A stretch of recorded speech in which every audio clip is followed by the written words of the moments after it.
एक बड़ा अहम मसला जो रात दिन सामने आता है, ख़ासकर जब कहीं इंतकाल की ख़बर सुन के जाना होता है।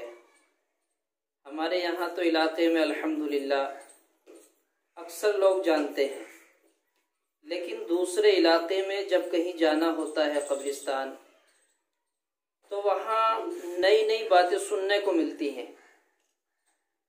मैं चाहता हूँ कि सभी तक ये बात पहुँच जाए कि हम नई नई बातें ईजाद ना करें, रसूमात से बचें। बड़ा अहम मसला ये है कि जूते चप्पल पहनकर कब्रिस्तान में जा सकते हैं या नहीं। बाज़ हज़रात को कहते हुए सुना कि जूते चप्पल कब्रिस्तान से बाहर ही उतार देने चाहिए, वरना मुर्दों को अजाब होता है।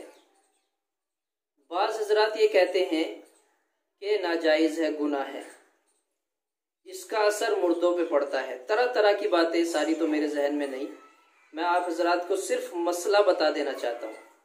फतावा हिंदिया में ये मसला लिखा है कि कब्रिस्तान में जूते चप्पल पहनकर जाना जायज़ है, मकरूह नहीं है, लेकिन कब्रों से बचकर हटकर जाना चाहिए। जिस जगह कब्रें हैं उनसे बचें, और जो अलहदा जगह है, खाली जगह पड़ी हुई है, जाने में कोई हरज नहीं है। और मैं तो यूँ कहता हूँ कि चप्पल या जूते पहनकर ही जाना चाहिए। क्यों? इसलिए कि कब्रिस्तान साफ सुथरे नहीं होते, मिट्टी कुछ कंकरीली भी होती है, पथरीली भी होती है, कांटे वगैरह भी होते हैं। तो अपनी जानों पर जुल्म ना करो, अपने नफ्स को परेशानी में न डालो। इसलिए कब्रिस्तान में जूते चप्पल पहनकर जा सकते हैं, जाना चाहिए। कब्रों से बचें, कब्रों पर न चलें, ये एक बड़ा अहम मसला था। और इसी के साथ ये भी जहन में रखें कि नमाज जनाजा जूते चप्पल पहनकर होती है या नहीं। तो सबसे पहली बात तो समझने की ये है कि अगर नमाज जनाजा मस्जिद में हुआ करती तो फिर सोचने की बात थी कि चप्पल उतारने ही चाहिए। तो ये तो बाहर होती है, मस्जिद से बाहर। अगर चप्पलों पर या जूतों पर नजासत लगी हुई है तो मजबूरी है, फिर उतार देनी चाहिए, वरना पहन कर भी नमाज अदा हो जाती है। और पहनने के अलावा जूते चप्पलों के ऊपर पैर रख लिए निकाल कर तो भी नमाज हो गई। कोई इसमें ऐसा मसला नहीं है कि बिल्कुल अलहदा उतार दिए जाएं। बाज़ मर्तबा भीड़ भड़ाका इतना ज़्यादा होता है कि आपके चप्पल मिलना मुश्किल है, जूते गायब हो गए।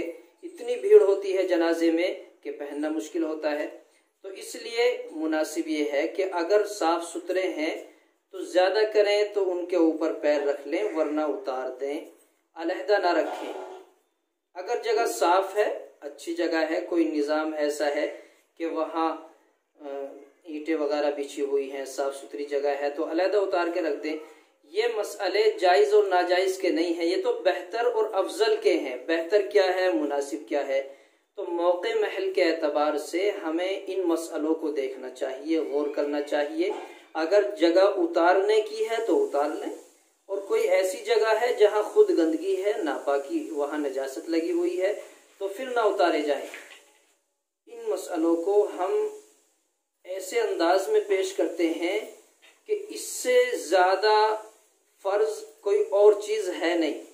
न नमाजों का ख्याल करते, न रोज़ों का ख्याल करते। जो हमारे फ़राइज़ हैं, वाजिबात हैं, उन पर तवज्जो नहीं। जो चीज़ें सिर्फ मुस्तहब या मकरूह हैं, जिन चीज़ों में क़बाहत है, अदब और अफजल ये चीज़ें हैं, इन पर हम ज़्यादा ध्यान देते हैं। इसलिए असल की तरफ चलिए, असल चीज़ों पर ध्यान लगाइए। नमाजों को, रोज़ों को, हज ज़कात को, जो हमारी वाजिबात और फ़राइज़ात हैं, उन पर ध्यान लगाना चाहिए। इन बातों पर ज़्यादा तवज्जो ना दें। ये मसला इसलिए बतला दिया कि हम गुलू पे गुलू करते जा रहे हैं। बाज़ हज़रात कब्रिस्तान से बाहर चप्पल उतार देते हैं और फिर कांटे लग रहे हैं, कंकरियाँ चुभ रही हैं, बड़ी परेशानी और दिक्कतें महसूस हो रही हैं। बाज़ हज़रात ने जूतों में मोज़े पहने हुए हैं, वो गंदे हो गए। तो ये कहाँ का अदब है, ये कहाँ की एक अक्लमंदी की बात है। इन बातों से हमें बचना चाहिए।